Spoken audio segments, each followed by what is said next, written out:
Today I have with me the 2023 Honda CBR600RR, a legend, an amazing supersport motorcycle. It has been extremely popular, yet it has lost some of its popularity. Why? Let's have a better look.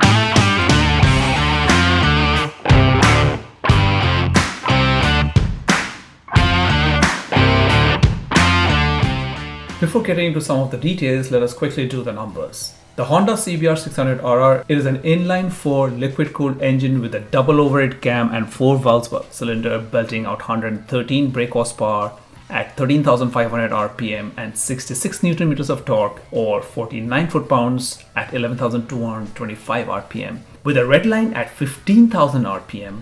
And you can get there pretty quickly, especially if you're on track, which is what this motorcycle is designed for. It can do a 0 to 100 in less than 3 seconds and do a top speed of 260 km an hour or 160 miles an hour on a stock motorcycle. It weighs in pretty light at just 186 kilos or barely 410 pounds with all fluids and full tank of gas. Fuel tank is 18 liters or 4.8 US gallons and gives you a range of 330 kilometers or 205 miles. But on bikes like these, we are not really looking at the fuel range, are we? The motorcycle has a brilliantly designed lightweight aluminum twin spar chassis with the engine bolted underneath as a stress member, giving it superb rigidity for great handling. The handling is further improved with an amazing suspension. At the front you have a fully adjustable Showa big piston inverted fork with high rigidity. And when I say fully adjustable, it is preload, rebound and compression adjustable. You can adjust it manually depending on where you are riding, giving you full control on the feedback from the front fork. Both rebound and compression can be adjusted from the top of the forks. As for the rear, the 600RR uses unit ProLink suspension that is unique to Honda, and the shock mounts to the upper part of the swing arm and the lower link effectively operating independently of swing arm movement. This delivers superb traction and turning ability under high speeds. The brakes are made by Tokico with 310mm front disc with 4-piston radially mounted calipers that provide excellent braking. Of course, you expect nothing less because it is a super sports motorcycle.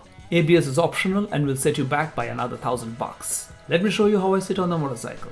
I am 165 centimeters or 5 feet 6 inches tall. I am perched quite comfortably on the saddle.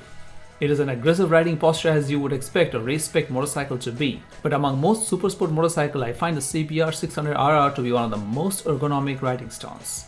However, that is a subjective opinion and it varies from person to person depending on their build, height and weight. This aggressive supersport motorcycle comes with an aggressive MSRP of $12,099 in 2023. It is such a good motorcycle, it is a lot of real world fun, it has performed so well over the decades, yet it is not selling as hot as it was a few years ago. What is going on? For starters, model wise, the CBR600RR has remained pretty much unchanged over the past decade. It has got itself a beautiful Grand Prix red color scheme, but other than that, it is a pretty dated look. The seats that you see need a real overhaul. They look like they have been picked from a bicycle in the 1970s. Most of you watching this video do not even know what I'm talking about. That console that you see was a hot thing back in the year 2003. It has been 2 decades since. Today, lesser motorcycles come with TFT screens with enough information to write a dissertation. Secondly, the engine is bulletproof and has pretty good performance and will make you smile. But in the real world, if you're going kind of fast and had to brake hard and drop a few gears, you would end up with a clatter because this motorcycle does not come with slipper clutch. The clutch feedback is evidently super stiff. A lot lesser motorcycles come with slipper and assist clutch. If you start getting into the electronics package, all that the CBR600RR gives the rider is turn signals and the mandatory lights. For $1,100 less, I can buy the Kawasaki ZX6R, which has multiple levels of power modes, traction control, a quick shifter, the works, you know. And finally, the fourth point, the supply chain issues haven't helped. Even die-hard Honda fans who are likely to buy a CBR600RR and are looking for one could not find them because the supply was broken for Honda. The ZX6R was selling like crazy. The R6 sold till it was manufactured. It still sells as a racetrack motorcycle. What you see is what you buy.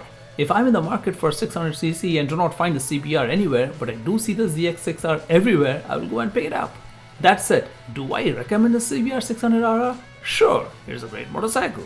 If you want to pay more money for lesser features, please go and buy it.